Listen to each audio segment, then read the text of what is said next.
Eu tenho certeza que o Senhor reservou para nós essa noite, para que juntos possamos aprender da sua palavra, para que juntos possamos crescer em graça e conhecimento diante do Senhor e dos homens, como está escrito em nome de Jesus.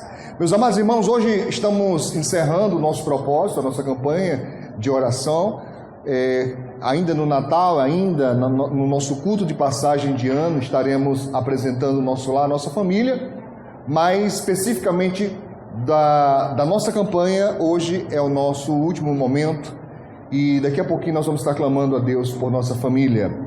Eu peço que na noite desse dia você possa apresentar ao Senhor sua casa, sua família, seus parentes também. Diga para o seu irmão, aqueles que você não gosta também, apresenta a eles também, em nome de Jesus. Apresenta todos, porque é nosso dever orar pelos nossos, diz a palavra, especialmente pelos da nossa própria família, da nossa própria casa. Amém? A mensagem de hoje, queridos, tem como tema entendendo os desafios da família. Como é que é? Da família. Pergunta para o teu irmão aí, família é desafiador? É? Hein? Pergunta aí. Família é algo desafiador? Para alguns não é não, para alguns é moleza, né? Esses a gente conta no dedo, que para a maioria de nós, família é algo desafiador. Você sabia que eu penso, presta atenção, eu penso que Deus nos dá uma família para nos treinar para o mundo, viu? Para a gente já sair para o mundo treinado, para a vida treinado, porque não é fácil. Família não é fácil, porque quando você tem uma situação de desavença, de má querência com alguém, é fácil, você deixa para lá, segue seu caminho, mas quando é com a família, como é que faz? Não dá para divorciar de pai, mãe, irmão, irmã, é para sempre, né? Então a gente tem que aprender com a palavra de Deus o que fazer quando os desafios nos encontram e eles nos encontram. Se nunca aconteceu com você, meu amado irmão, graças a Deus, minha irmã, graças a Deus, mas é muito comum que os desafios familiares nos encontrem, e quando nos encontram, nós precisamos ter ferramentas da palavra de Deus para sabermos como lidar com eles. Tudo bem? Eu vou pedir para que você, sentado onde está, por favor, abra sua Bíblia em Lucas, Evangelho de Lucas, capítulo de número 11, em nome de Jesus. Evangelho de Lucas, capítulo 11, verso 17, um texto bem conhecido nosso aqui, não é? Já tratamos dele várias e várias vezes, e eu tenho certeza que você há de recordar. Amém? Quem achou, diga amém. Amém. Muito bem, leia comigo aí onde você está. Mas, conhecendo ele os seus pensamentos, estou lendo na versão de Almeida, Revista e Corrigida. Conhecendo ele os seus pensamentos, disse-lhes: todo reino dividido contra si mesmo será assolado, e a casa dividida contra si mesma cairá. Vamos ler mais uma vez, eu queria que você lesse isso comigo de maneira forte, uníssona, vamos lá? Mas, conhecendo ele os seus pensamentos, disse-lhes: todo reino dividido contra si mesmo será assolado, e a casa dividida contra si mesma cairá. Não se sustém. Claro que casa é uma figura para a família. Não está se falando apenas da estrutura física, não está se falando apenas das paredes, do teto, mas fala-se primordialmente da família.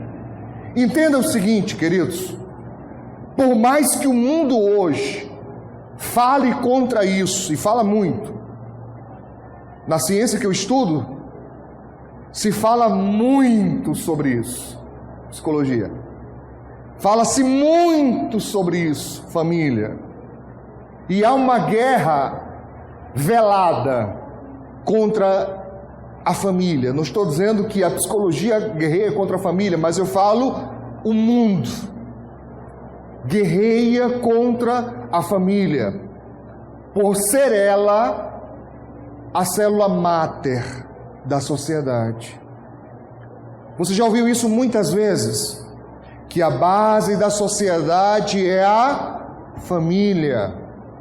Semana passada nós estudamos aqui que a base da família é o casal.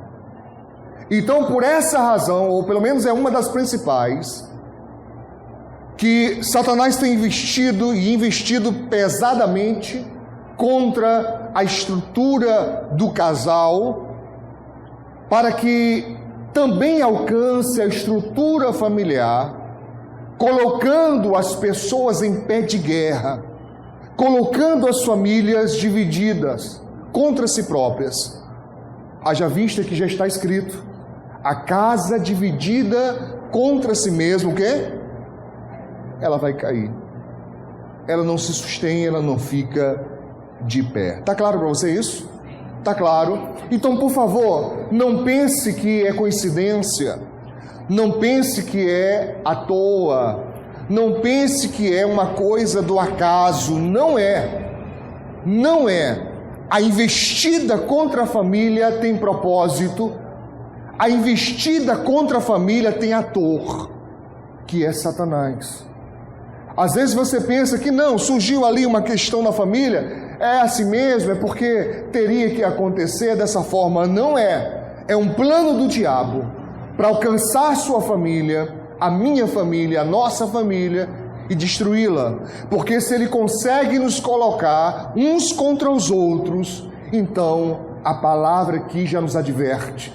E se está escrito, meu irmão, minha irmã, se está escrito, se cumpre. A casa dividida contra si mesmo, ou contra si mesma, ela não subsiste, ela não fica de pé, ela vai cair. Está claro? Sim ou não? Nós vamos então elencar aqui nessa noite, querida, alguns pontos. Não são só estes, são vários outros que também são importantes, mas por questão de hora, de tempo, será possível apenas ver esses aqui. Talvez em outro momento nós possamos ampliar esse entendimento. Eu vou falar de algumas coisas que nós já falamos aqui várias vezes, principalmente no seminário de casal, principalmente nos cursos, de relacionamento. Nós falamos muito sobre isso, mas nunca é demais. Eu aprendi com um grande pregador, ele dizia: olha, fale, e fale de novo, e fale outra vez, e fale mais uma vez, e quando eles não aguentarem mais te ouvir falar sobre isso, é que estão começando a entender. Então eu vou falar de novo. Diz para o teu irmão, de novo. Diz para a tua irmã, de novo.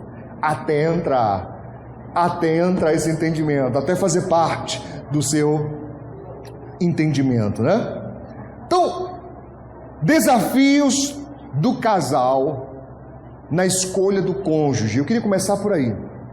Desafios do casal na escolha do cônjuge. Se nós sabemos que a base da sociedade é a família e a base da família é o casal, então é um ponto de partida muito apropriado, muito interessante para começarmos aqui nessa noite. Tudo bem, irmãos? Desafios do casal na escolha do cônjuge. A turma, quando vem fazer curso de noivo comigo, eu faço um levantamento de questões que, quando são observados, quando são praticados, facilitam e muito na escolha, ou pelo menos no prosseguir daquela escolha. Quando estão noivos, vamos ter o curso de noivo, vem cá, vamos aprender, e eu faço uma pergunta, faço outra, para poder eles terem uma noção mais clara, mais patente, mais concreta do que de fato é um relacionamento. Eu falo em relação a casamento, tudo bem? Então, desafios do casal na escolha do cônjuge. Pergunte aí quem está perto de você, pelo menos 3 pessoas, pergunte aí, você já escolheu? Escolheu já?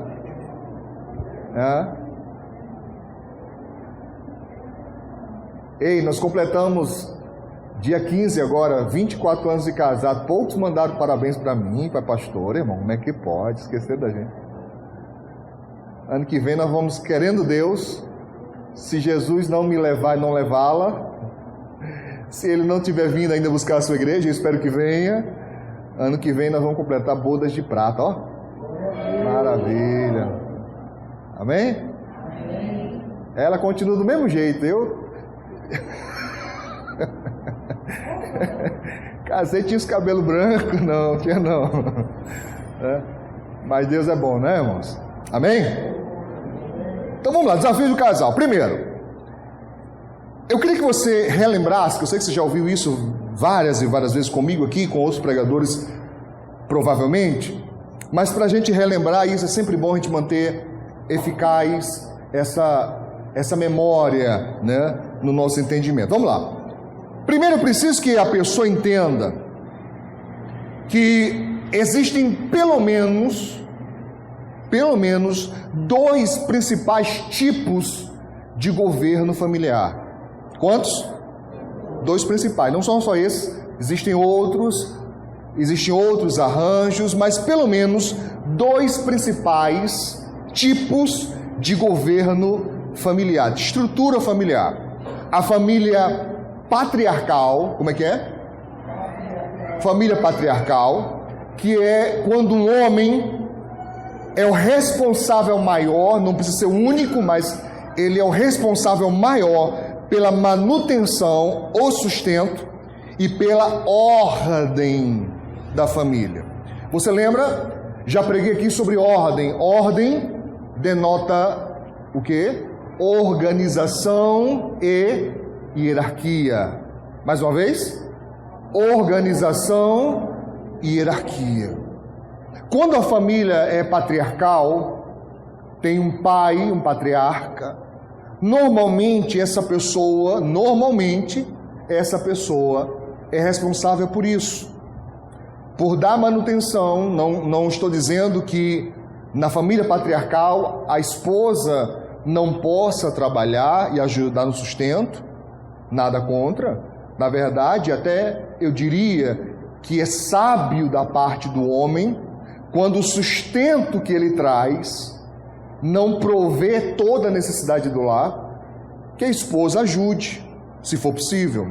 Claro que existem situações que, para isso acontecer, arranjos devem ser feitos. Por exemplo, a mulher, ela está de bebê novo, amamentando, recém-nascido, é muito complicado trabalhar. Não é impossível, mas arranjos precisam ser feitos. Você compreende o que eu estou dizendo? Sim, ó, atenção aqui, irmãos, aqui, ó, onde é que eu estou, ó, para cá, presta atenção, isso, olha para mim. Então, arranjos precisam ser feitos, mas sendo possível, tem gente que obedece, tem gente que não atende, né, irmão? Presta atenção, deixa os irmãos trabalhar aí, estão fazendo a obra, presta atenção aqui, senão você perde o entendimento. Não sou chato com muita coisa, mas na palavra eu sou. Presta atenção, amém? Você não veio para cá só para cantar de casa. Você não veio para cá só para cumprimentar a gente. Você veio para cá para viver a palavra, amém? É a única forma de gerar fé no nosso coração através da palavra de Deus. Orar não gera fé, sabia disso? Orar não gera fé, o que gera fé é a palavra de Deus. Ela vem pelo ouvir, e o ouvir pela palavra, através da palavra. Significa o quê, pastor? Significa que a palavra de Deus deve funcionar para mim e para você como um filtro. Tudo que eu ouço primeiro através dela. Antes de descer para o meu coração, passa pelo crivo dela. Então, por isso que eu preciso estar, né, em atividade, ouvindo a palavra de Deus. Diga graças a Deus. Não é a repetição de palavras. Entende? Não é a repetição, mas é o filtro dela, o crivo dela. Só desce para o meu coração o que está de acordo com ela. Está claro isso? Muito bem, vamos lá. Então, família patriarcal. Tem lá o pai, e ele é responsável pela ordem, ele é responsável pela manutenção. Já expliquei que não é o único, mas é o principal. E quando é uma família cristã, existem mais algumas questões a serem postas.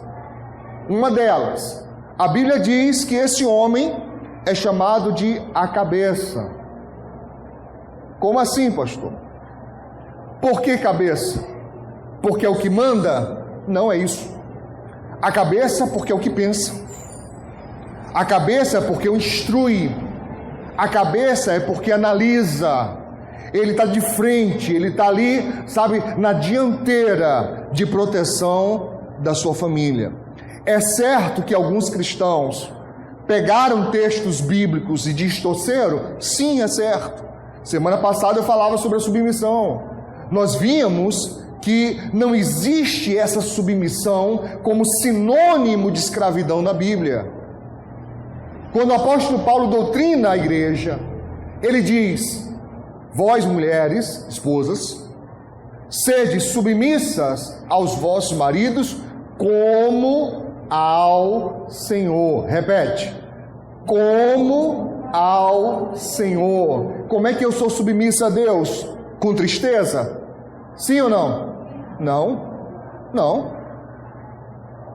Sou submisso a Deus com medo. Não confunda com temor, que é respeito profundo. Medo. Medo. Deus não quer que ninguém tenha medo. Deus quer que você tenha temor, respeito profundo. Então, submissa ao marido como ao Senhor. Deus é maravilhoso que coloca um parâmetro, senão ficava correndo muito solta. Ficaria uma coisa muito ao léu, aí cada um interpretaria ao seu modo, né? Cada um pegava sua própria exegese, aí lá vai sua retórica, mete lá o negócio, faz um balaio de gato e dá errado o negócio. Não é isso não. Não tem nem questão de semântica aí. Não tem o que se interpretar, é claro, como ao Senhor. É o comparativo. Ser submissa ao homem, como eu sou submissa a Deus, ou seja, com alegria, com prazer. Agora, como que a mulher, se tiver um homem perto de você, olha para ele aí. Se puder, olha para ele. Se puder olhar olho no olho, é melhor ainda. Se tiver um homem perto de você, olha para ele aí. Como que uma mulher vai ser submissa a um homem que é carrasco?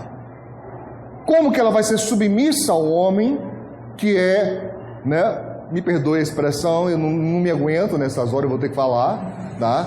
O camarada é bruto feito as patas da burra. Como? Não vai. Ela vai ter medo dele, mas não temor. Respeito. Ela vai ter medo. Medo do que possa acontecer com ela. É diferente. E qual é a colocação do homem que a Bíblia diz? Simples. Ele diz: vós maridos, amai vossas esposas como, ó, o parâmetro de novo, como Cristo amou a igreja e a si mesmo se entregou por ela. Você pode olhar para ele de novo? Não diga nada, só olhe. Tá assim, ó. Como Cristo amou a igreja. Se tiver intimidade, dá um bliscãozinho nele discretamente, assim, sem ninguém ver. Como Cristo amou a igreja. É assim. Então, camarada, na hora que você quiser exigir da sua esposa submissão, lembre que você também tem um mandamento: amá-la como Cristo amou a igreja e a si mesmo se entregou por ela. Significa, na hora do tiroteio, você não corre e chama ela. Na hora do tiroteio, você fica na frente dela, dizendo: meu amor, você não morre. Olha para ele aí, irmã, olha. Meu amor, você não morre, eu não deixo. Nem que eu morra. Olha aí, e deixe tudo para você, para casar de novo. Porque vai ver, irmã, tu morrer, ela casa de novo. Ela casa. Ela casa.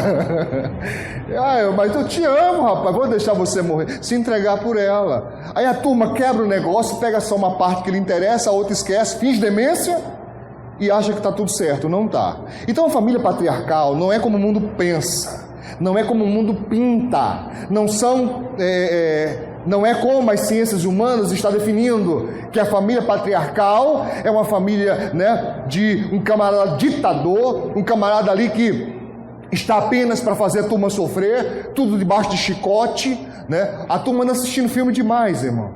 Não é assim que funciona, pelo menos não na Bíblia. Não na Bíblia. O mundo ensina que a mulher tem que se entregar ao homem. Amém? Não. A Bíblia ensina que o homem se entrega à mulher. Fácil? É não, querido. Não é, mas é Bíblia. É assim que é. Tudo bem? Então, você entendeu essa questão do governo? Patriarcal, tem um homem lá, e ele, sendo cristão, ele é cabeça. Mas não somente isso, ele é sacerdote do seu lar. Ele é o responsável por buscar a direção de Deus. Ele é o responsável por fazer com que a sua esposa, diz a Bíblia, o apóstolo Paulo sendo direcionado pelo Santo Espírito de Deus, ele diz, para que você apresente a si mesmo, ela pura, imaculada, lavada pela palavra. Você purifica ela das coisas ruins pela palavra. Amém? Amém? Mas quais são as palavras que saem da nossa boca, irmão?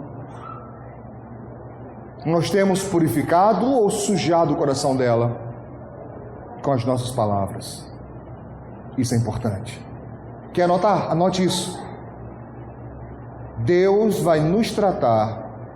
Homens, atenção. Os que estão assistindo pelas redes sociais, pessoal da gravação, atenção. Deus vai nos tratar conforme nós a tratamos. Repito, Deus vai nos tratar conforme nós a tratamos. Se você a trata como ela merece ser tratada, pode ter certeza que é uma semente que você está plantando também para a sua vida. E o apóstolo confirma isso dizendo: quem não cuida de si próprio, de sua própria carne, quem não alimenta, quem não cuida dela, é isso que está dizendo, você tem que cuidar. Segundo tipo de governo familiar, a família matriarcal, que é evidente, ela é direcionada ou ela é governada por uma mulher. Como eu havia dito, dependendo da situação, arranjos precisam ser feitos. Acontece algumas vezes do pai de família vir a faltar e ali a mãe assume as funções. Em algumas situações ela começa a criar os seus filhos, eles ainda em tenra idade. Você deve conhecer algum caso como esse, onde a mãe teve que criar os filhos sozinha desde pequenos, e ali ela tem que fazer o papel dos dois, que não é fácil. Mas ela faz o possível. Quando ela é uma mãe de verdade, ela faz o possível para dar a educação e o sustento possível aos seus filhos. Nesse caso, nós temos ali uma família de governo matriarcal, onde a mãe é a autoridade, onde a mãe é a responsável. Você está me entendendo? Sim ou não? Outro tipo. Aqui não é mais governo, agora nós vamos falar de característica. Uma característica peculiar de certas famílias. Uma delas é chamado de aglutinada. Isso, de fato, existe. E é assim mesmo, o termo é esse mesmo. A família de característica aglutinada.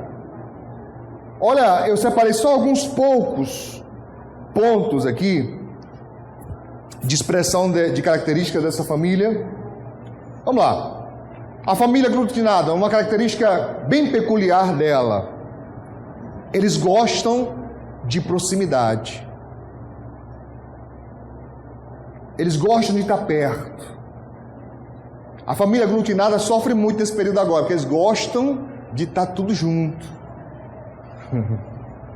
Gosta de estar perto, de estar, tudo muito próximo. Então você vê uma pessoa que nasce numa família aglutinada, é criada nessa característica, é aquela pessoa que só conversa pegando nos outros, abraça fácil, gargalha alto, dá cada gargalhada, conversa alto, aquele tipo de gente que quando se reúne, meu irmão, é uma festa. Comida é de muita, é abundância. Você olha assim a mesa, parece que é o batalhão do exército que vai almoçar naquele dia lá, porque tem de tudo e muito. É muito.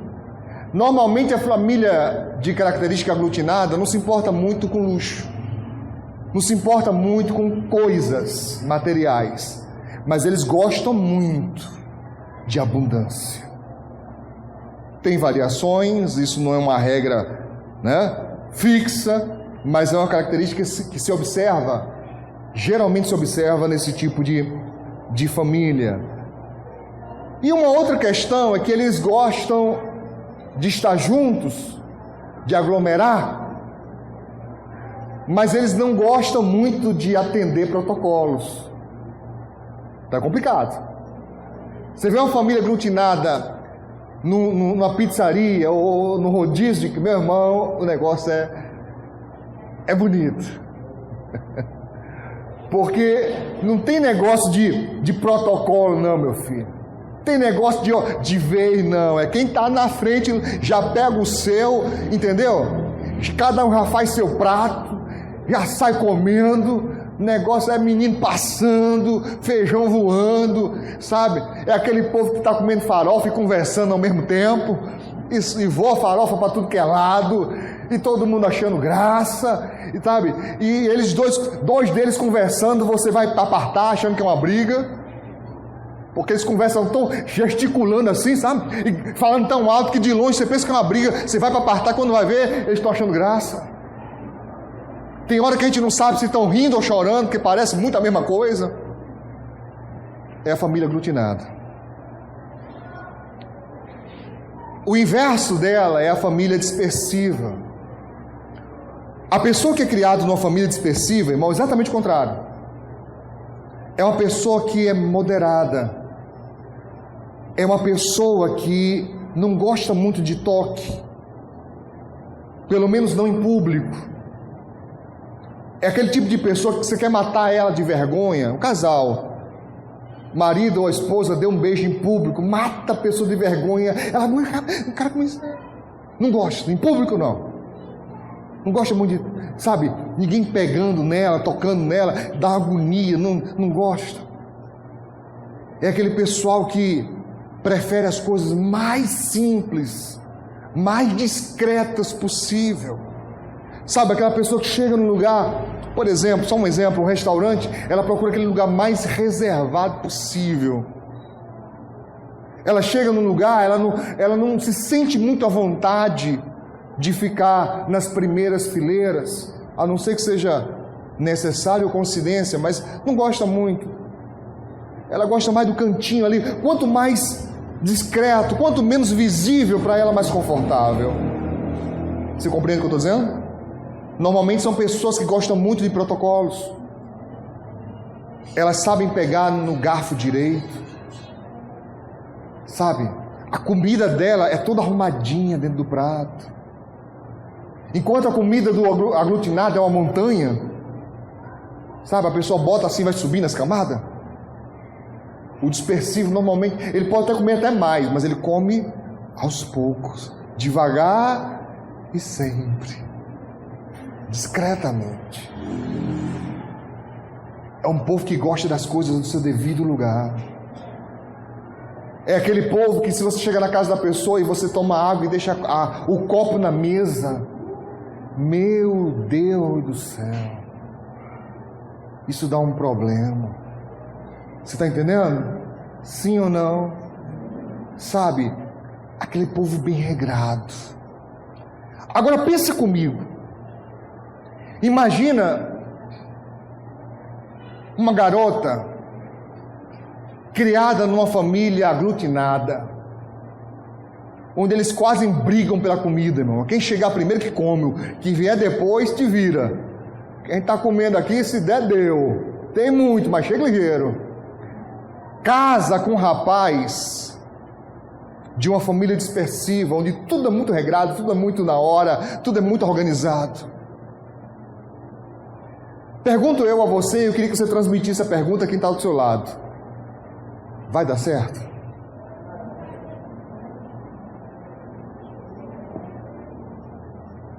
Vai dar certo? Dá, irmão. É o que mais acontece. Dá. Mas o que tem de briga Meu irmão, não é fácil. O que essa turma discute. Se eu te contar, você acredita? Que já vieram para mim e disseram assim, pastor, vamos divorciar. Eu falei, que isso, rapaz? Isso não é Deus não, para com isso. Por quê? Houve o que lá? Porque divórcio tem que ter uma coisa muito grave, né? Eu sou da turma antiga, para mim só quando há adultério ou quando há ameaça de morte. Ninguém vai morar com o inimigo, né? Hein? O que houve? Não, pastor, deixa ela falar para o senhor ver aí. Cá, irmã, me conta, o que houve? Vou dizer, pastor. Todo dia de manhã a gente briga. Digo, todo dia? Logo cedo. Logo cedo? Vocês já foram dormir com raiva, foi isso? Não, estava tudo bem. De noite estava tudo bem. Foi até bem demais. Tá? A madrugada foi ótima, mas o problema foi de manhã. O que foi de manhã? Porque ele pega a pasta e aperta a pasta de dente no meio. E eu já disse a ele que a pasta a gente aperta do final e vem subindo. Aí eu falei, vocês vão divorciar por causa da pasta? Não é por causa da pasta, pastor. Não é. Aí nessas horas a gente fica numa dúvida, irmãos, se a gente dá um versículo ou pirulito. Porque é incrível, mas eu estou te falando, acontece. Você está rindo deles, mas quem sabe se você não tem também discussões por coisa mínima. Coisa mínima. Mas sabe o que é o problema mesmo? É que o que para um não é nada, o que para um é supérfluo, é bobagem, é besteira. Vou usar até uma expressão mais pesada hoje, me permita. É frescura. Para o outro, não. Para o outro, aquilo é regra. Ela aprendeu que era daquele jeito, certo é desse jeito e ponto final. Você está me entendendo? Sim ou não? Sim ou não? A pessoa aprendeu que se toma banho e de imediato se põe a toalha no sol ou no varal. Não sei onde, mas para estender, você entendeu, né? Estender. Ela aprendeu assim, esse é o certo dela.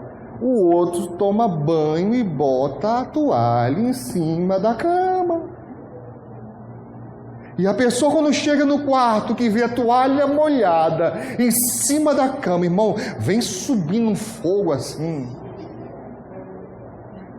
A pessoa tranca os dentes, ela arranja, dá para ouvir o ranger dos dentes. Ela arranja os dentes.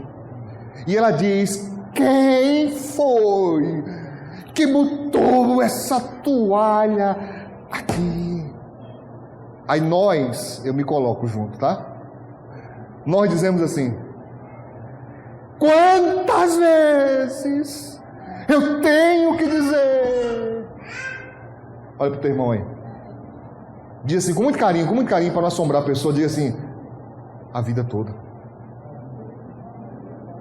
Você vai dizer isso a vida toda. Porque aquela outra pessoa aprendeu que na pressa, dane-se a toalha, meu filho.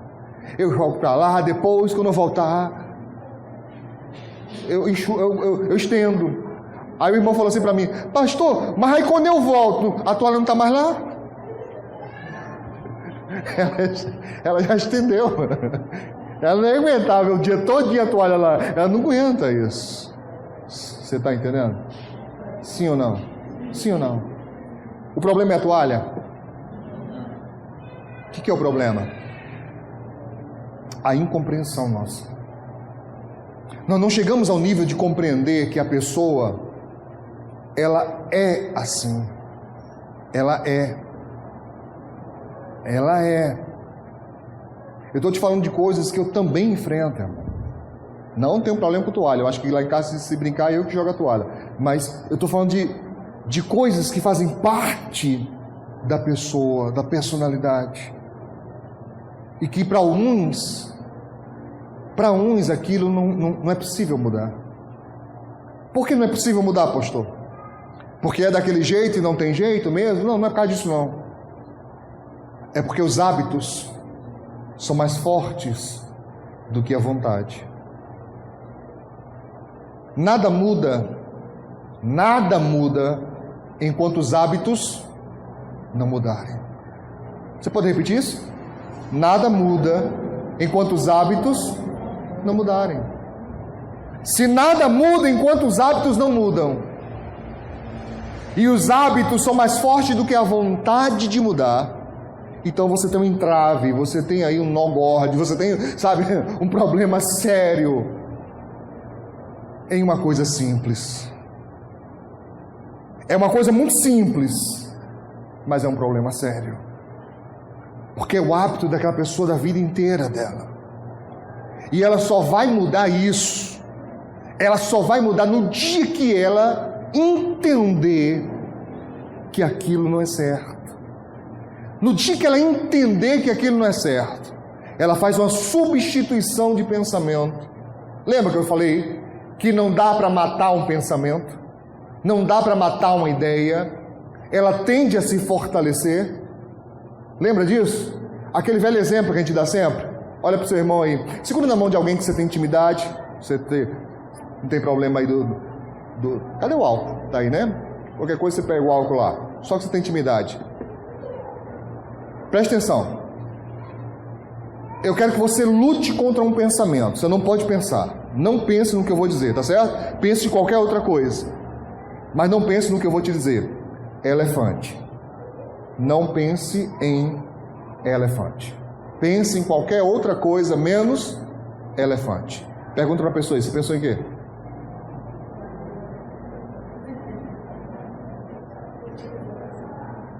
Pensou em quê? Você até tenta, mas volta. É ou não é? Você pensou em matemática, mas meu Deus, mais 2, mais 4, mais... Aí daqui a pouco estava lembrando da tromba, das patas, das orelhas. Porque não dá para matar um pensamento. Só é possível substituir um pensamento por outro pensamento melhor. Quando você identifica um pensamento melhor, então você faz uma substituição. E a partir daí, você começa a mudar hábitos. Mas é um processo, não é de uma hora para outra. Você vai ter que começar a fazer coisas novas para criar um novo hábito. Você está entendendo? Bota a toalha a primeira vez. No outro dia dá uma preguiça triste, a vontade de jogar em cima da cama. Mas você vai falar, não, mas poxa, isso faz raiva para a mulher. Vou pegar a toalha, bota lá, outro dia, e de novo, e daqui a um tempo aquilo vira um hábito seu. E assim as coisas conseguem se ajustar. Mas não no embate, não na força. Por isso que nós não conseguimos. Porque você tenta mostrar para a pessoa, isso é errado, não faça isso. Já viu aquelas pessoas que comem mastigando a colher? Já viu? Ela vai comer, mastiga a colher junto. Eu acho aquilo tão esquisito, tão estranho. Eu digo, não dá tempo, a fome está tão grande que não dá tempo de tirar a colher. Mastiga junto. Você está entendendo? Conhece gente que anda com um palito na boca o dia todo? Uma pessoa tem tanta habilidade que ela passa o palito de um lado para o outro, vai e volta, conversando, e o troço não desce. Se eu for fazer um negócio daquele, eu morro. Vai ser um suicídio com palito de dente. Porque se eu passar, não tem como. Vou morder a língua, alguma coisa vai acontecer. Mas a pessoa tem um hábito muito forte. E se ela não decide mudar, não muda. Porque ninguém, anote isso, ninguém muda ninguém. Ninguém muda ninguém. Você vai investir do seu tempo, você vai investir das suas emoções, você vai se esforçar, mas sinto te dizer, você vai se tornar uma pessoa frustrada em relação a isso. Porque ninguém muda ninguém, a pessoa tem que decidir mudar. Mas se ela não acha que está errada, por que ela vai mudar? E você fica dizendo, está errado isso, está errado isso, está errado isso. E parece que quanto mais você briga, mais aquilo acontece. Quanto mais você reclama, mais aquilo acontece. Por quê? Porque você está fortalecendo aquele pensamento. Porque quando ele se sente ameaçado, atente para isso. Quando o pensamento se sente ameaçado, ele se fortalece. Ele se fortalece. Você também já foi assim. Um dia na sua vida você também já foi assim. Teimoso, teimosa. Alguém de mais idade, alguém de mais experiência dizia: fulano, faça isso não. E às vezes lá no seu pensamento você falava: faço sim, ninguém manda em mim. Quem manda em mim sou eu. E quando a pessoa dava as costas, você ia lá e fazia. Deixa eu revelar aqui nessa noite, né? Vamos lá. Fala a verdade aqui. Fala a verdade. Quem subia em pé de árvore quando os pais não deixavam? Levanta a mão. Sobe não, vai cair. Subia. Eu vou perguntar. Quem roubou o fruto do vizinho? Levanta a mão. Olha, fica a moçada chateada. Olha aí, irmão. Olha aí o monte aí, ó. Delito. Roubando o fruto do vizinho. Olha aí. Você está entendendo? Você quer ver? Vou revelar. Quem comeu leitinho escondido?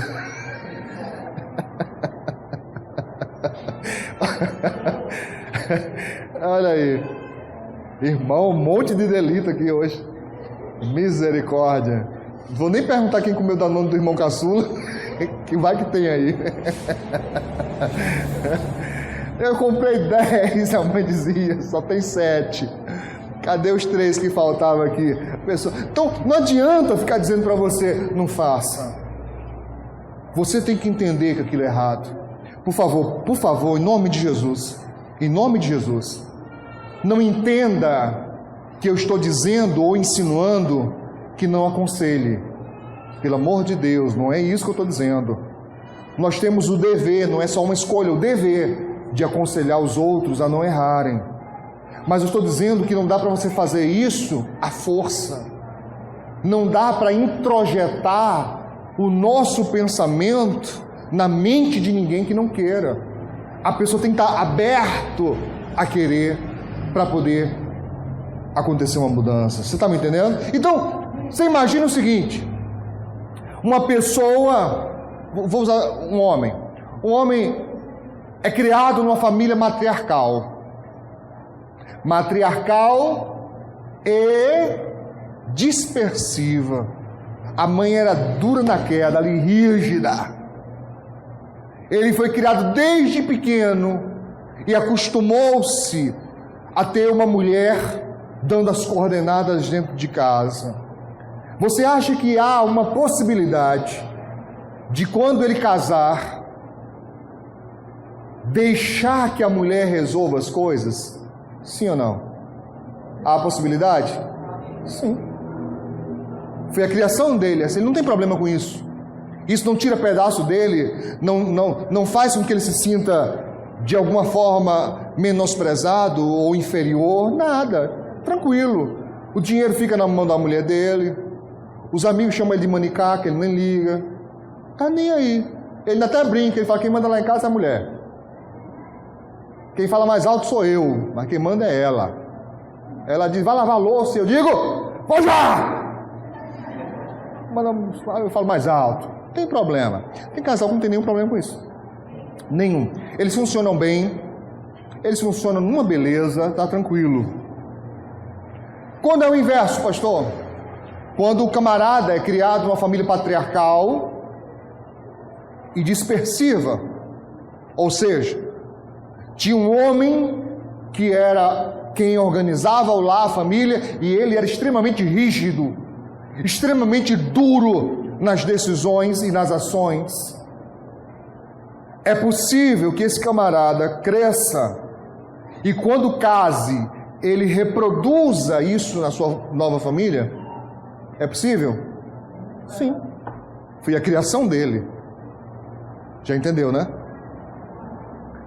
Mas dá-se, irmãos, de que normalmente nós escolhemos para conviver conosco pessoas que têm o que nós não temos, para que haja uma completude. Não é que seja incomum que aglutinado se casa com aglutinado, dispersivo se casa com dispersivo. Não é incomum não, mas há uma tendência. Nós buscamos no diferente. Dizem que os opostos se atraem. Como eu não sou da física, sou de ciências humanas, não vou entrar nesse mérito. Mas dizem que os opostos se atraem. Então, tá lá. Camarada criado numa família patriarcal, dispersiva, um negócio muito rígido, dá-se de casar-se com a moça de uma família matriarcal e aglutinada. Ou seja, totalmente opostos. Mas ao invés desses opostos se atraírem para amor, eles se atraem para a guerra. Pense num casal que briga. Pense num casal que disputa. Porque ela foi criada numa família que quem mandava era a mãe. E ela introjetou isso. Era a mãe que subia em cima da casa para ajeitar o telhado. Era a mãe que botava os parafusos na porta. Era a mãe que fazia cimento para rebocar os negócios que estavam quebrados. Era a mãe. E ela foi criada ajudando a mãe dela, fazendo tudo isso. Aí ela chega num casamento que é desse jeito. O camarada diz: quem manda aqui sou eu. Aí ela fala assim: aonde você manda? Como é que é o negócio? Repete. Não entendi direito. Aí ele fala: quem manda agora é minha casa. Finalmente estou livre. Minha casa, minha família, quem manda aqui sou eu. Ela fala: não é assim não, meu filho, calma lá. Vamos com calma. E começam as confusões. E começam as brigas. E no fundo, os dois têm sua razão. Porque vem da sua cultura, vem da sua criação, da sua formação. Claro que, irmãos, isso em tese. Claro que, como cristãos, nós podemos refinar, nós podemos aprender, nós podemos melhorar. Mas é uma coisa que influencia muito, mas muito mesmo. Você está entendendo, sim ou não? Nas brigas, nas disputas. Já chegou para mim casal que era assim, olha. A mulher criada numa família matriarcal e aglutinada. O marido era na família matriarcal, também aglutinado. Tinha tudo para dar certo e não deu. Porque ele se acostumou a deixar que ela resolvesse. E ela queria, porque queria que ele tomasse as decisões. E lá se vai briga, e lá se vai contenda. E a mulher fala assim: eu casei para quê? Se fosse para mim resolver tudo, tinha ficado solteira. Se fosse para mim resolver as coisas, por que casei? Aí começa, daqui a pouco vem aquelas palavras lindas e maravilhosas. Só que não, seu banana. Aí o cara vai ter que provar que não é banana. Aí o desmantelo entra, irmãos. A confusão entra. Você está me entendendo, sim ou não? Você que casou, agora só dá para orar. Você que está solteiro, solteira, escolha direito. Não estou dizendo que não dá certo. Por favor, não saia daqui com o pensamento: olha, eu fui lá na igreja, o pastor Ricardo disse que não dá certo, vamos separar. Não disse nada disso, tá? Meu nome não é Pai Ricardo, eu não trago nem separo, tá? Esquece isso. Eu estou ensinando pela palavra. Amém? Você ri, né? Estou ensinando pela palavra, em nome de Jesus. Você entende o que eu estou dizendo? Sim ou não? Pastor, como é que faz? Está solteiro?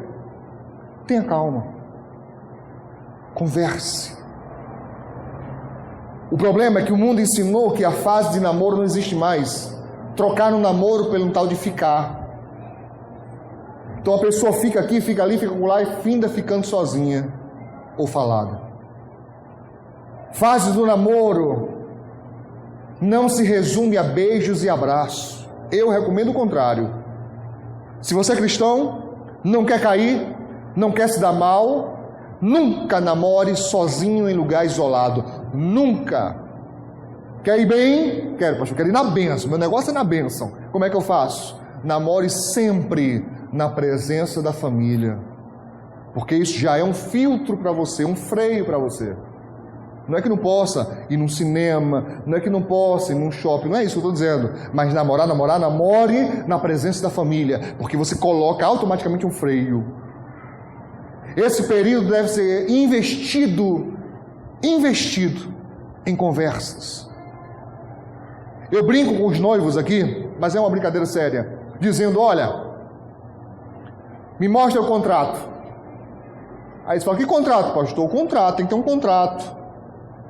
O contrato diz assim, olha, o marido, na minha casa, quando eu casar, parente só vem quando avisar.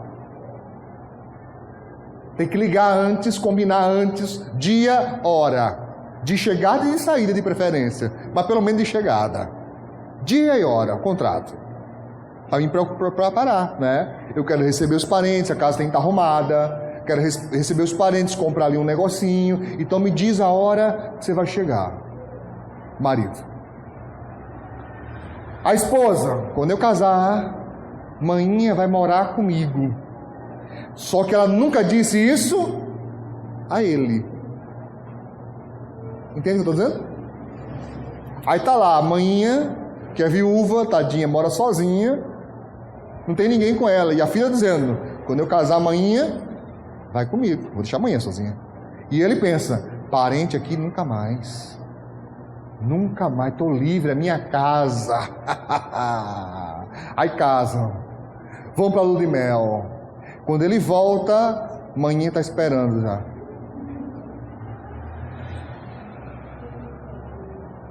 Lá na porta.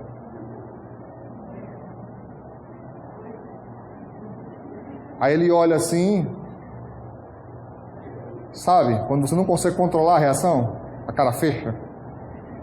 Aí ela diz, não se preocupe não, que eu não vou demorar. Aí ele fala assim, não vai nem entrar para tomar um café? Vai voltar daí mesmo? Não, eu vim para morar. Você acha que isso não acontece? Você acha que isso não acontece?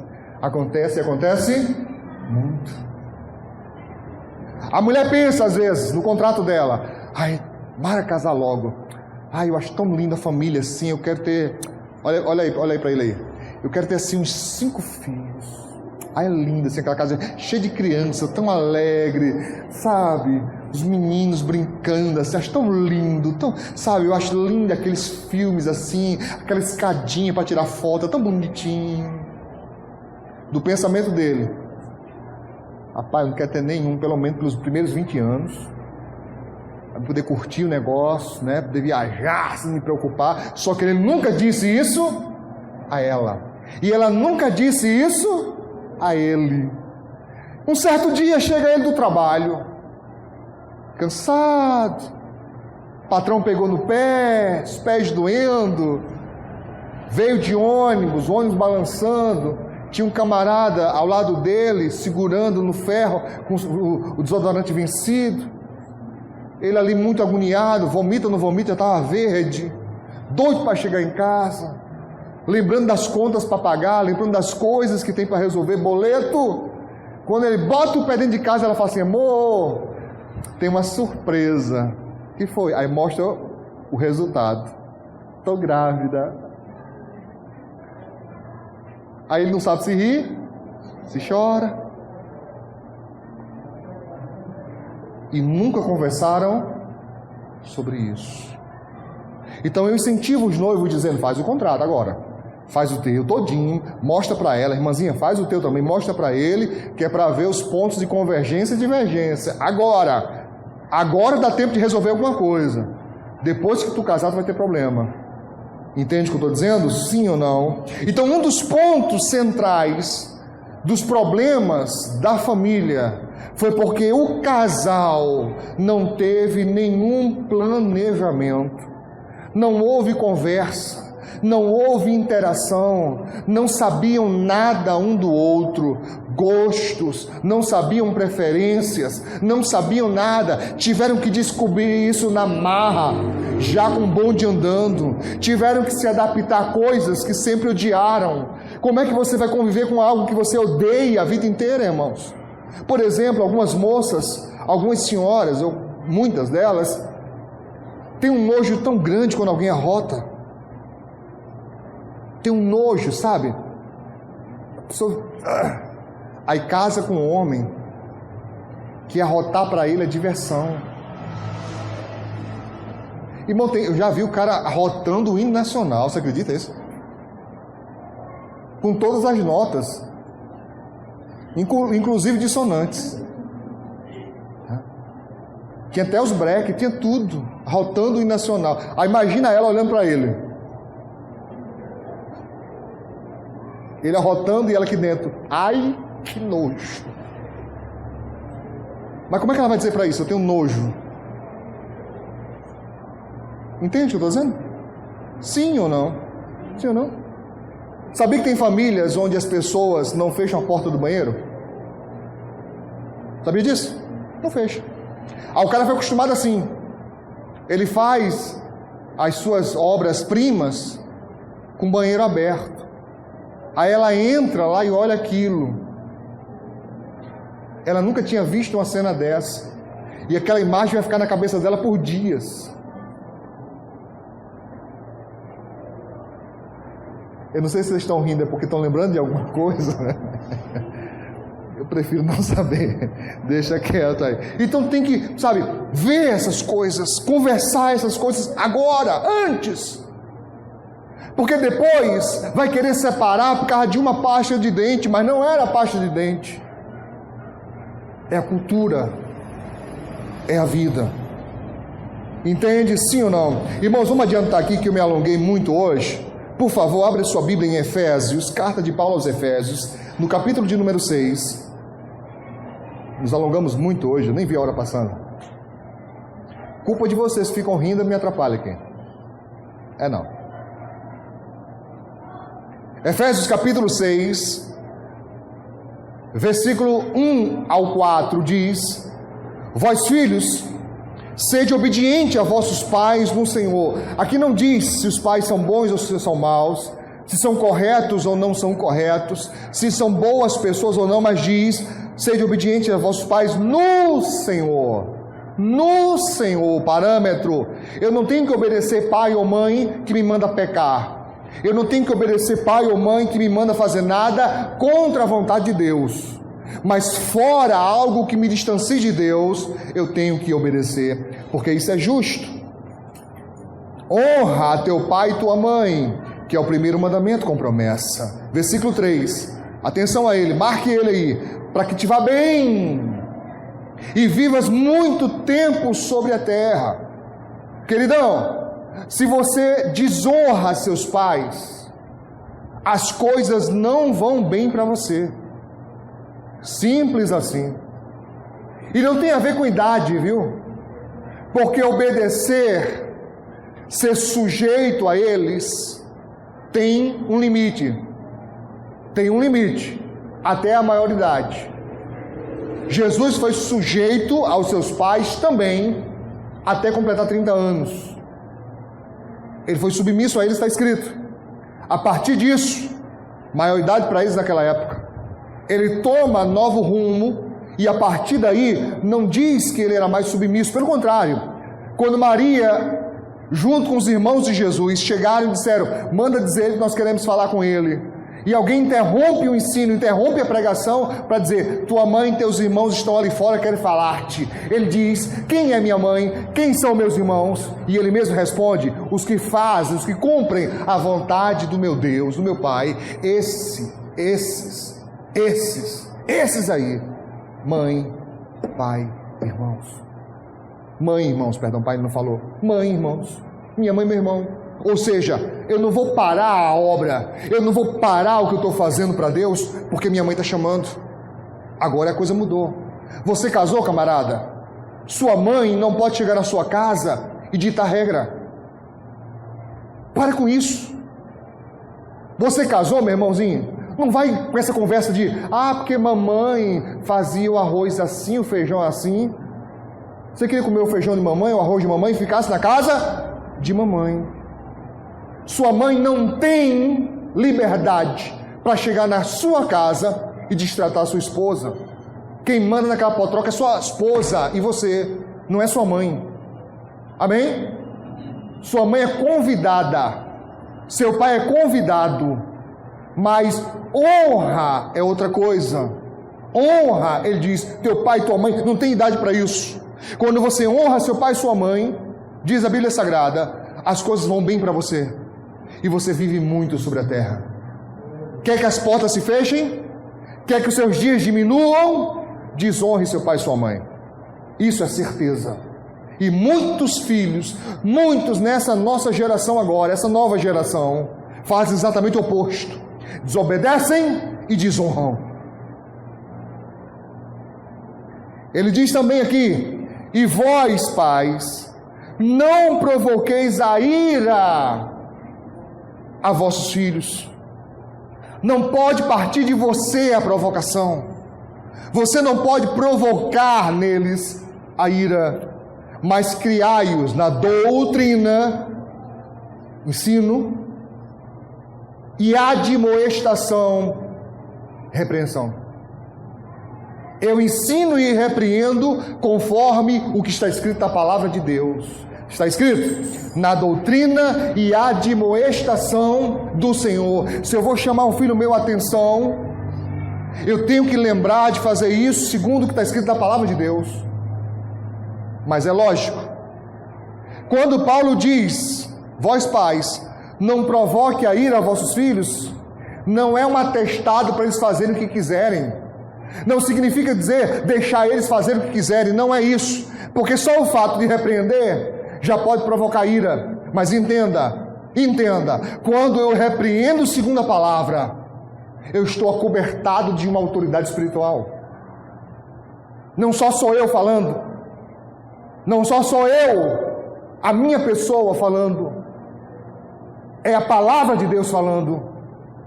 Quando eu admoesto segundo o Senhor, a admoestação do Senhor, eu pego a repreensão do Senhor e transmito a meus filhos dizendo, olha, não pode fazer isso, isso está errado, isso está totalmente errado, não aceito isso na minha casa, você não pode fazer isso. Amém?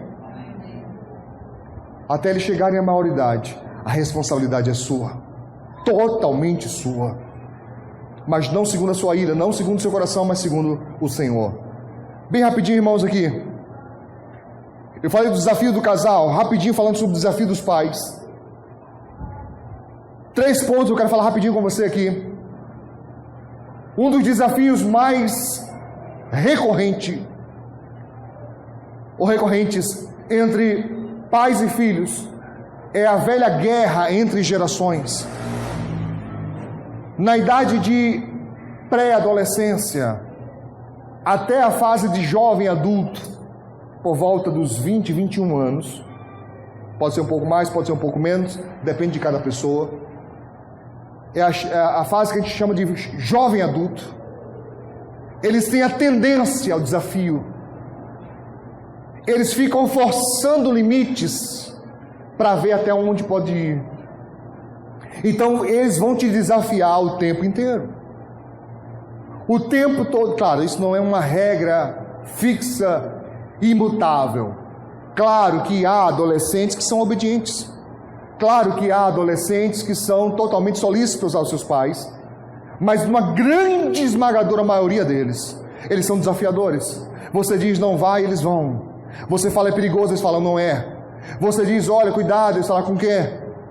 É o tempo todo, porque é uma guerra de geração. Eles olham para nós e nos veem como velhinhos, enquanto a maioria de nós olha para eles e vê como menininhos, né? Meu filhinho, não é? A gente tem um Amanidinho, Paulinho, a gente tem um Amanidinho, né? A gente vê eles sempre como nossos filhinhos, eles nos veem como velhos. Quem tem filhos adolescentes? Se eles chegarem perto de vocês e ficar assim, sua cabeça, alisando, eles estão vendo a figura do velhinho. Ah, meu velhinho, desse jeito. Tá tão velhinho, meu velhinho. É, desse jeito. Entendeu? Sim ou não? E muito, não tudo, mas muito do que você diz para eles não faz sentido nenhum. Você fala assim, cuidado, meu filho, vai para a praia, cuidado. Pode ter uma corrente de retorno. Tá certo?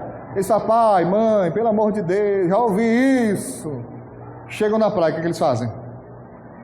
Te bungam mais dentro. Porque na cabeça deles eles sabem. Então esse é um desafio importante. Como é que eu consigo vencer isso, pastor? Cada caso é um caso. Cada caso é um caso. Mas lembre-se, a via de tentar forçar o entendimento nunca funciona. Tente conversando. Tente conversar. Conversa. Eles vão fugir, mas tente conversar. Senta aqui, olha. Se você tiver como mostrar isso, olha, deixa eu te mostrar um caso aqui. Assiste comigo aqui, ó. Por favor. Assiste comigo esse caso aqui, olha. Tá vendo aqui, ó? Especialista dizendo, corrente de retorno, Ridinha, corrente de retorno. Isso pode levar você mais dentro de te afogar. Cuidado. Conversando. Tudo bem? Um dos desafios, a manutenção da ordem e do respeito. Eles vão crescendo e vão forçando isso. Você fala assim, a louça, ajuda a lavar. Ah, depois eu faço. Daqui a pouco eu faço. Vou já. O famoso, vou já. E passa da hora, você vai lá e faz. Nunca faça isso. Eles vão tentar forçar a ordem. Eles vão tentar forçar o respeito. Não faça isso. Mantenha-se firme. Você não está prejudicando, você está ajudando eles. Amém? Porque eles, se saírem da sua casa e forem morar em outro lugar, eles vão ter que fazer. E talvez aqui existam algumas mães e pais que ficam irados, porque sabem que quando eles estão em casa de outros fazem, e em casa não faz. Outro ponto, provar que ama sem perder sua essência. Tente provar que você ama seus filhos, mas sem perder sua essência, sem negociar sua essência. Mantenha-se firme. Não tem que ser não. Não tem que ser não. Não é talvez, não é quem sabe. Não tem que ser não. Mantenha-se firme nisso. Não perca a sua essência. Desafio para os filhos, rapidinho também. Entender seu lugar na família. Às vezes o filho não consegue entender qual é o seu lugar. Às vezes fica confuso.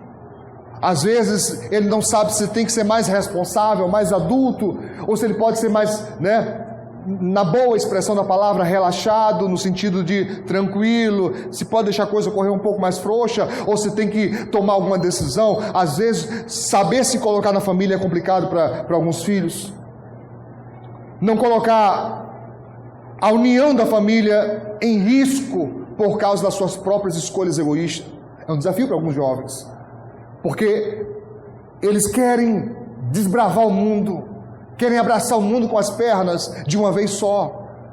E às vezes as atitudes deles causam terríveis problemas dentro de casa. E é um desafio muito grande equilibrar isso. E por último, obedecer e honrar os pais. Nem todos os filhos entendem e conseguem fazer isso. Eu sei que eu dei alguns tópicos que ficaram um pouco dispersos, um pouco frouxos.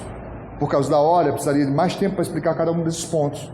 Mas eu posso dizer para você, querido, que a sua postura faz toda a diferença. Eles não nos ouvem como nós gostaríamos que ouvissem.